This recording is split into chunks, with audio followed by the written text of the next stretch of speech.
오늘의 말씀 열왕기상 8장 54절에서부터 61절의 말씀은 성경책마다 약간의 차이는 있겠지만 그 제목을 솔로몬의 축복이라고 제목을 달아놓고 있습니다. 마치 솔로몬이 제사장처럼 이 축복 기도를 축도를 하는 것으로 되어 있는 겁니다. 그렇기 때문에 이 열왕기 상하와 대칭되고 있는 역대 상하에는 이 부분이 빠져 있습니다. 왜냐하면 이 축도를 하는 이 부분은 왕의 몫이 아니라 제사장의 몫이라고 생각했기 때문입니다. 보통 우리는 그것을 피문서라고 하게 됩니다. 여러 가지 성경책이 많은 시대를 거치면서 첨부되거나 또는 삭제되는 과정을 거치게 되었는데, 우리가 잘 알고 있듯이 신명기에 영향을 받은 것들을 그거를 신명기 신학이라고 합니다. 하나님을 잘 믿으면 축복을 받고 그렇지 않으면 벌을 받는다, 저주를 받는다라는 그런 중요한 흐름이 있고, 또 신명 하나님의 이름을 이야기하는 데서 오랜 전통을 가졌던 것이 엘로힘이라고 이야기했던 부분들이 있습니다. 그래서 이것을 이문서라고 이야기를 합니다. 또한 야훼라고 하는 이름을 출애굽의 전통을 이어받는 이 야훼라는 신명은 바로 또 중요한 몫을 하기 때문에 이것이 바로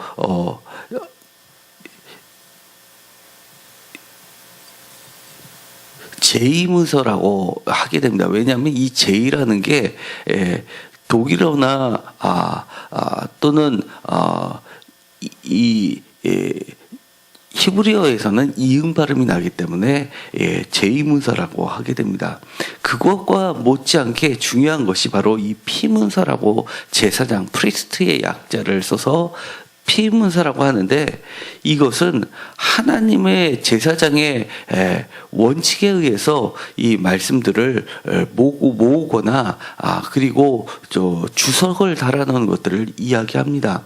대표적으로 이 성경책에 보면 레위기 같은 게 대표적인 제사장 문서입니다. 또한 창조의 이야기를 할 때 날짜를 계산해서 시간별로 해놓은 창세기 1장이 창세기 2장 3장에 있는 창조기사와 또 다른 형태를 보여주는 것이 바로 이 피문서에 해당한다고 할 수 있습니다.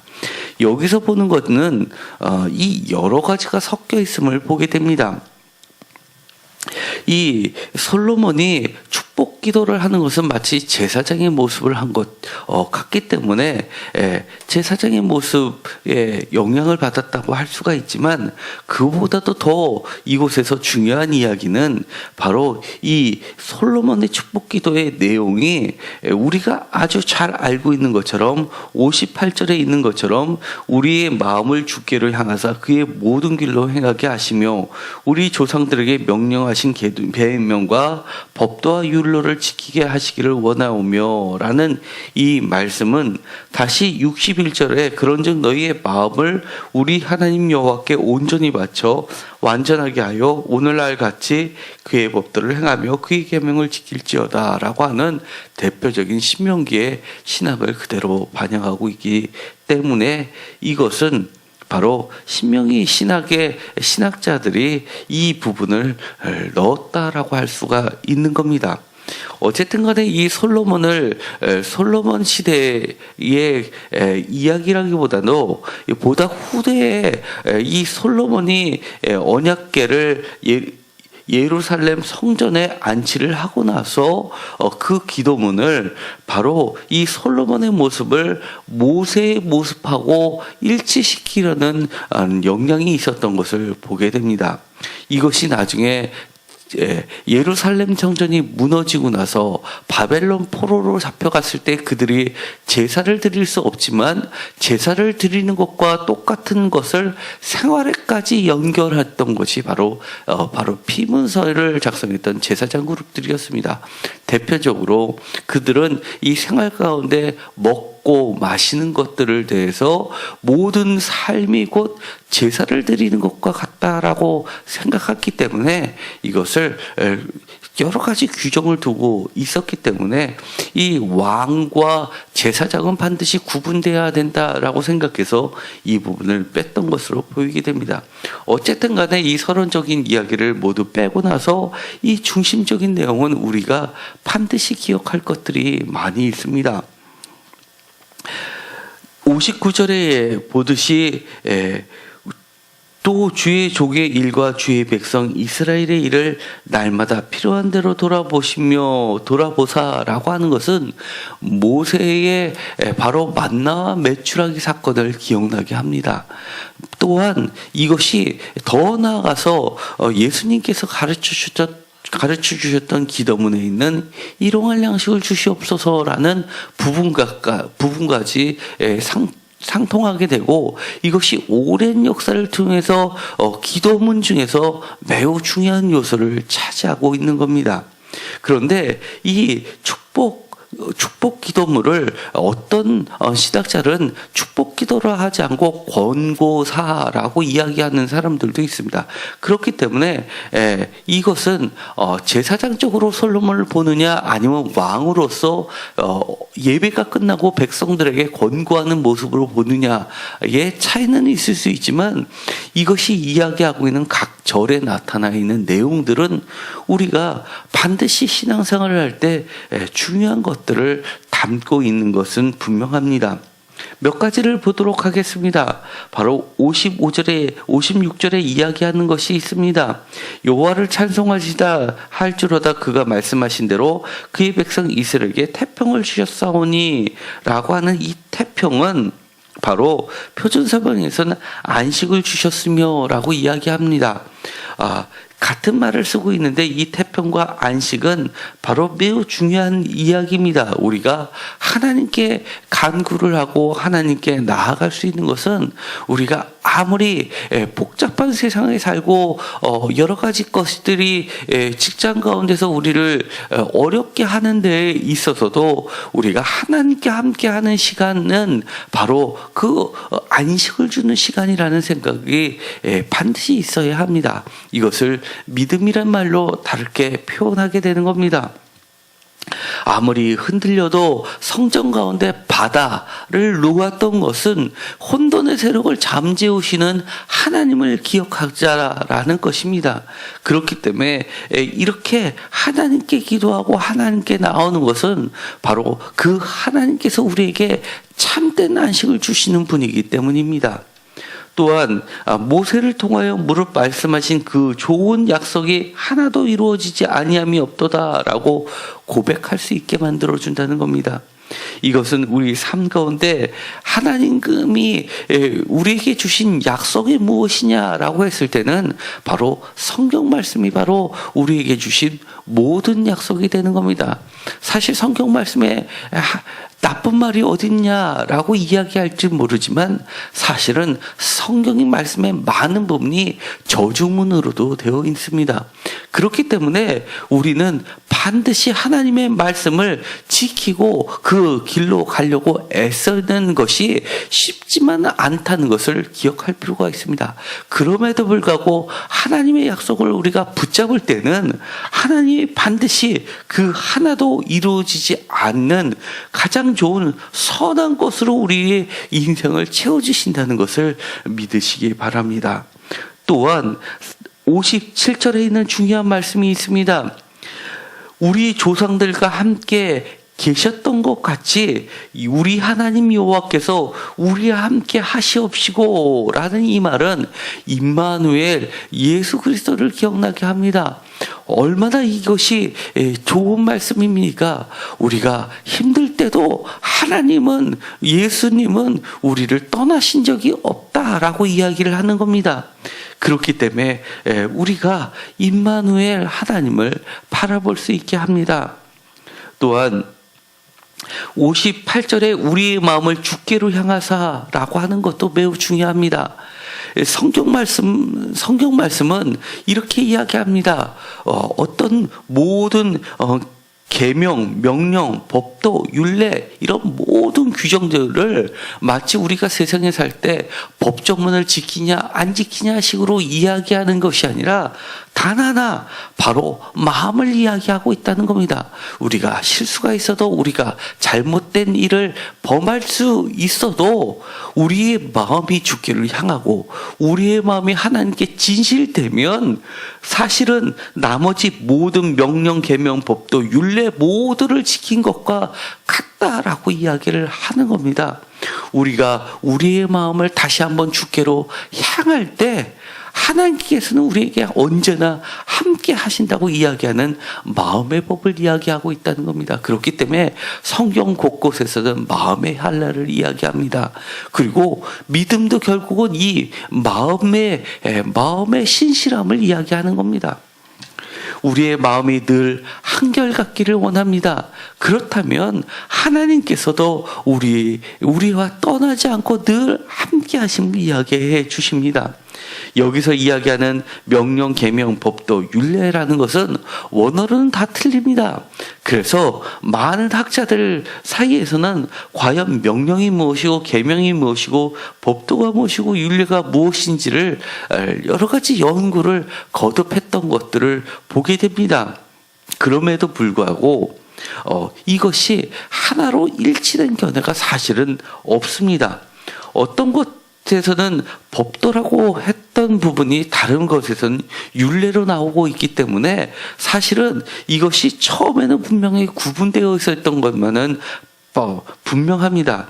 예를 들어서 이 법도라는 것은 어떤 판단의 근거를 나타내는 것이고 율례라고 하는 것은 어떤 파다라는 어원에서 나왔기 때문에 어떤 판례법에 해당하는 것이 아니냐라는 그런 견해들은 분명히 있습니다.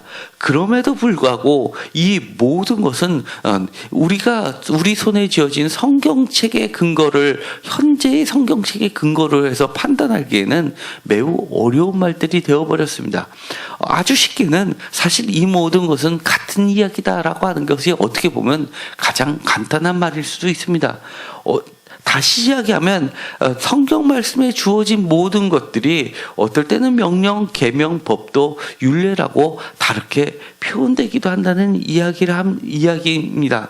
그런데 이 모든 것이 사실은 한 가지를 향하고 있습니다. 바로 우리의 길을 바르게 하기 위해서 주어진 것들이라는 겁니다. 그렇기 때문에 우리의 길이라는 것은 바로 우리의 인생을 이야기도 합니다. 우리가 말씀을 날마다 듣는 것은 우리의 지식을 쌓게 하는 것도 중요합니다. 왜냐하면 우리가 하나님을 힘써 알고 하나님에 대한 올바른 지식이 없을 때는 우리는 잘못 갈 수밖에 없기 때문입니다. 그런데 성경 말씀은 아는 것으로만 그치게 하지 않습니다. 우리를 바로 가게 만듭니다. 그렇기 때문에 말씀을 많이 보는 사람은 지혜가 충만해지고 악에서 떠나게 만든다고 이야기합니다. 바른 길로 가게끔 우리를 교훈하기에 충분한 것이 바로 성경 말씀이라고도 이야기를 합니다. 그렇기 때문에 우리가 말씀을 읽을 때는 반드시 이 말씀에 우리를 비춰봐야 합니다. 그러면서 우리의 생각과 틀리다고 이것이 잘못됐다라고 이야기하는 것이 아니라 내 기분이 나빠도 내 생각과 맞지 않아도 내 생각을 접어두고 하나님의 말씀에 우리를 맞추려고 해야 합니다. 그 순간 우리는 바른 길로 갈 수 있게 되는 겁니다. 그리고 이렇게 이야기합니다. 59절에 내가 간구한 이 말씀이 주야로 우리 하나님 여호와께 가까이 있게 하시옵고 라고 이야기합니다. 우리가 말씀을 통해서 얻게 되는 가장 큰 유익이 무엇일까요? 그리고 성전에 와서 집에서도 기도할 수 있음에도 불구하고 성전에 와서 성전을 찾게 되는 이유가 있습니다. 그 유익이 뭘까요? 사실은 저는 여러 가지 중에서 오늘의 말씀을 빗대어 이야기한다면 여호와께 한 걸음 더 가까이 가게 만든다는 겁니다. 우리가 하나님과 더 가까이 가고 싶다면 말씀을 가까이 하십시오. 말씀이 어렵다면 성전에서 들려지고 있는 이 말씀의 해석을 하나님의 말씀이라고 받아들이십시오. 사실은 지금 서론에 이야기한 것처럼 이 솔로몬의 축복 기도가 제사장의 역할이었느냐, 실제로 솔로몬이 했던 것이냐, 모세의 모습에 솔로몬을 추영한 것이 아니냐, 또는 여러 가지 것으로 이야기할 수 있지만 가장 정답은 솔로몬의 축복 기도를 통해서 하나님께서 우리에게 들려주신다는 이야기입니다. 누가 이야기하게 했건 간에 오늘 성경 말씀을 우리에게 전달해주고 있는 분명한 것은 이 솔로몬이 했었던 축복 기도 하나하나가 하나님이 우리에게 직접 들려주시는 말씀이라는 겁니다. 그렇기 때문에 이 말씀을 읽을 때마다, 이 말씀을 믿음으로 받아들일 때마다, 하나님의 말씀으로 받아들일 때마다 우리는 하나님과 한 걸음 더 가까이 가게 된다는 말씀입니다. 또한 이렇게 이야기합니다. 하나님께 가까이 가는 자들에게는 날마다 필요한 대로 우리를 돌아보아 주신다는 분명한 하나님의 약속이 있습니다. 그리고 그 하나님은 다른 분이 아닙니다. 바로 60절에 있는 말씀, 만민에게, 세상 만민, 이방인에게까지 바로 여호와는 하나님만이시고 하나님 한 분만이시고 다른 모든 신들은 신이 아니고 우상이라고 이야기하시는 그런 하나님이 우리에게 돌봐 주시고 우리에게 향해 주신다는 것을 이야기합니다. 그런 분에게 우리의 마음을 쏟게 됩니다. 61절입니다. 우리의 할 일은 단 한 가지입니다. 우리의 마음을 온전히 하나님께 바치고 완전하게 그 법도와 계명과 하나님의 말씀을 소중히 여기고 그 말씀대로 우리의 삶의 길을, 인생의 길을 가려고 애쓰는 것뿐이 없다는 겁니다. 우리가 그것을 완전하게 지킬 수 있느냐, 지킬 수 없느냐는 사실 그 다음의 문제입니다. 비록 다 지키지 못한다 하더라도 완전하다라고 인정해 주신 대표적인 예가 있습니다. 바로 욥이었습니다. 얼마나 하나님께 불평을 틀어놓았습니까? 그럼에도 불구하고 하나님은 그 욥의 잘못을 일일이 지적했던 그 친구들에게 욥이 옳았다라고 이야기해 주시는 분이라는 것을 우리는 이미 여러 차례 들어왔습니다. 시편을 보십시오. 시편의 많은 부분이 수많은 원망시로 되어 있습니다. 우리가 완전하다라고 하는 것이 완전한 것이 아닙니다. 많은 불평과 저주와 욕을 담고 있지만 하나님은 우리를 완전하다, 의롭다, 치게 해주시는 분이란 그 선한 분이라는 것을 믿고 우리는 나아갈 수 있게 되는 겁니다. 오늘의 솔로몬의 축복 기도는 매우 짧지만 많은 부분이 담겨 있습니다.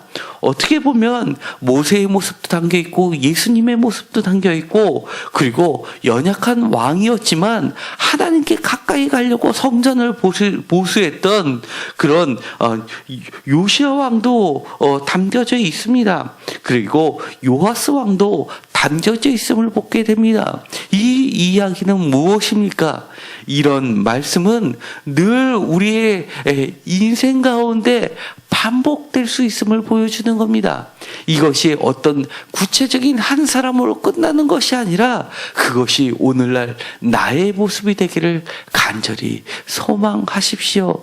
저도 오늘 기도를 통해서 오늘 이 축복 기도의 말씀이 내 인생에 가득 차기를 간구하도록 하겠습니다. 여러분도 믿음으로 이 말씀이 온전히 내 삶에 이루어지기를 간절히 소망하시기를 바랍니다. 기도하고 마치기로 하겠습니다. 하나님 감사합니다. 오늘의 이 기도가 우리의 기도가 되게 하여 주시옵소서.